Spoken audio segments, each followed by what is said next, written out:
Hello, everybody. This is gonna be like a small review of the Ducky 1 2 Mecha Mini. I actually got this board shipped to me. I actually got this board delivered to me 2 days ago from Mechis. If you didn't know, Mechis had some pre-order issues and they weren't able to ship out their boards on time. And apparently, the pre-order issues had been going on for like the past 3 months. I wasn't there for the first 2 months. I ordered this board last month and it took about 35 days to get here. But it's finally here and I'm excited to make this video because the new Ducky 1 2 Mecha Minis have a few interesting features that the previous boards didn't have. And I just wanted to highlight them in this. I'm not going to go over all the details of the board because there's like a ton of reviews out there that are better than mine if you want to get like a better understanding if you've never heard of this board before. But basically the first feature is that you can swap all the keys in the bottom row. So if I actually like zoom in right here, you can see that I have like two Windows keys next to each other. That's because when you hold down Function Alt and K, I can't do it because I'm recording with one hand, so I only have one hand to use it. But if you hold on Function Alt and K for like 5 or 6 seconds, the bottom row is gonna light up, right? And when the bottom row lights up, you just press the two keys that you want to swap. So initially, like this Windows key was over here. So what I did was all you had to do is like press Function Alt and K, and the bottom row is gonna light up. And then you just press the two buttons you want to swap, and the functionality is gonna swap. So I had to like press this button and this button at the same time, and they were swapped. And once you swap the functionality, you can swap the keycaps so that it's not very confusing to you anymore. I have the function key on the right side because when I play video games and when I want to use the F key, like when I'm playing Dota and I need to use the F2 key, I can't take my hand off the mouse and press this button. So I needed it here so that I can just do this and press F2. Like it's much simpler than having to use both my hands. I mean, it's still kind of worse when you compare it to like just directly hitting the F2 key like this. But then the F2 key is, I only use two F keys. I use F2 and F9, and F9 is for pausing the game, and F2 is for like selecting a rather F2 is for selecting like one unit, right? It's not that important as the other keys, so I can live with this. And the other feature that I wanted to talk about, I want to talk about the caps lock. So the caps lock, you can actually when you go into the Function plus Alt plus K mode, you can hit the caps lock, and what it's going to do is it's going to swap the caps lock with whatever key you have the function key assigned to. So let's say I have the function key assigned to this key over here, and if I hit caps lock, my caps lock is going to become the function key, and this key is going to become the caps lock. That's also really convenient because if you don't feel like you can hit the function key like this, you can always use your pinky to hit the caps lock, and you have like these three fingers to like hit whatever F key you want, like up to F7, up to F6. I guess it depends on how long your fingers are. You can go up to F8, F9 if you're really stretching it, but at that point it becomes uncomfortable. I'd say F8 is the max and F6 is the most comfortable. F7, whatever. So yeah, I mean the previous Ducky boards, my brother has a Ducky 1 2 Mini, the non-mecha version, and that has the option to swap the function key and the caps lock. But you use dip switch number 3 to use one of the dip switches at the back if you don't know what those are. Basically. These are dip switches that you can use to change the functionality of the keyboard. Look up the manual for the keyboard if you want to know what they do.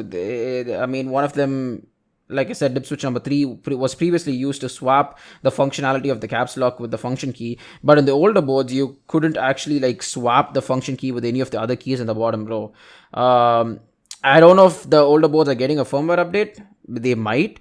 I'm not sure, but as far as I know, the newer boards do come with this functionality built in, right? And dip switch number 3 now does something else, which I'm not really sure about.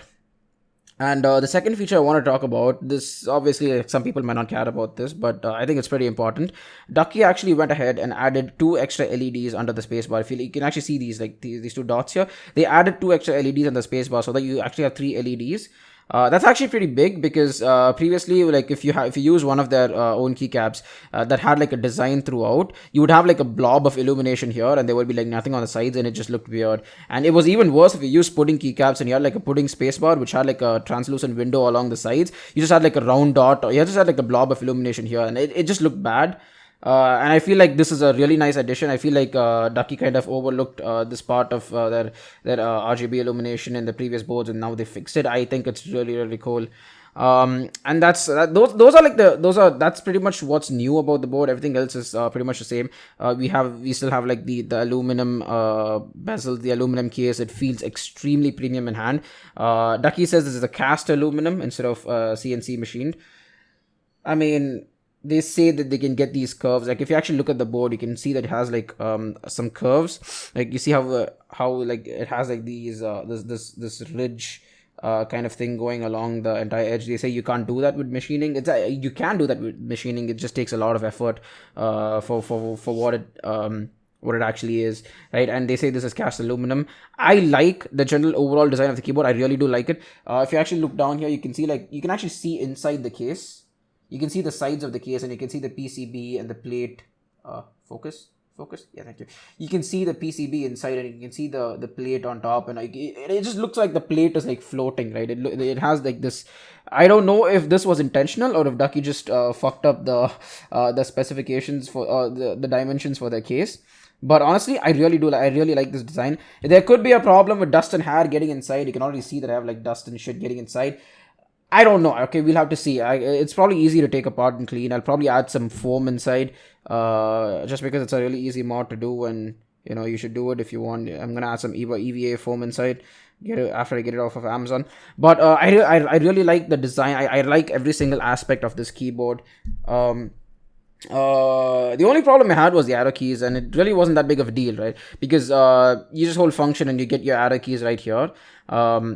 Some people make a big deal out of having arrow keys in the base layer. I'm like, whatever. I was really surprised to find out how much I use arrow keys while typing, so to like move between the letters and stuff. So I even now I find myself frequently reaching for the mouse pad. I start tapping the mouse pad for no reason because I expect the arrow keys to be here. Even when I'm watching YouTube videos and want to rewind forward and backwards, I find myself going for the arrow keys. But honestly, I don't think it'll take me that much time to like get used to using the arrow keys with the function key over here. So it's really not that big a deal. Overall, I like smaller keyboards. I prefer 60%, and I feel like 60% is the smallest you can go without like messing up your keyboard for gaming. And I play video games a lot, especially I play Dota a lot, so I need a lot of hotkeys. I feel like 60% is the lowest I can go. Maybe if you play FPS games, you could go for 40%. I really don't know. I haven't really tried a 40%. This is my first 60% keyboard, by the way. So my transition from the Ducky from the HyperX Alloy FPS Pro TKL to this keyboard has been pretty seamless, actually. And I'll have a typing test at the end of both this keyboard and the HyperX Alloy FPS TKL. Both of them have cherryMX red switches, and I just want to say I did not expect such a massive difference in the typing experience between both these boards, because the typing on this keyboard is absolutely phenomenal. It is beautiful. The keys feel amazing under my fingers. I know both of them have cherryMX red switches, right? The HyperX one has the black housing. This one has the transparent housing. I've been told that the color of the housing affects the material, so that kind of affects how the switches sound. And these are PBT keycaps, and the HyperX has ABS keycaps, and PBT is generally thicker than ABS keycaps, so the keycaps can also affect how the sound feels. And the metal case can affect the sound. The plate, the type of plate underneath the keys can affect the sound. The stabilizers can affect the sound. There are a lot of things going into it. I don't know how much of the metal case is actually affecting the sound, but and I can't tell you if the Mecha version will sound similar to the non-Mecha version, but this keyboard in particular sounds absolutely amazing, and the keys feel great. Okay, but I haven't used lubed switches. But I think I should try lubing switches every once in a while. Maybe I'll take apart my old HyperX, get a soldering iron, and lube the switches, and maybe see how they feel. But I can say that this is the best mechanical keyboard I've used so far in my life. The keys feel really good, guys. It feels really good, right? It feels amazing. I have a typing test coming up in the end where I compare this and the HyperX Alloy FPS Pro. I'll leave a timestamp in the description if you want to skip to it. Wait, I should have said that in the beginning of the video. My bad. Whatever. You get. I'll put a notice at the start of the video, and that's pretty much it for my review or my showcase of the Ducky want to make a mini. Also, the year of the rat spacebar is pretty cool. I mean, I wanted the ear of the dog because, I mean, the dog was cooler, but it's nice that the Ducky includes this. Uh, yeah, that's pretty much it. I'm planning to get some HyperX, not HyperX, either HyperX pudding keycaps if I want white keycaps, or the Ducky's own pudding keycaps if I want black ones.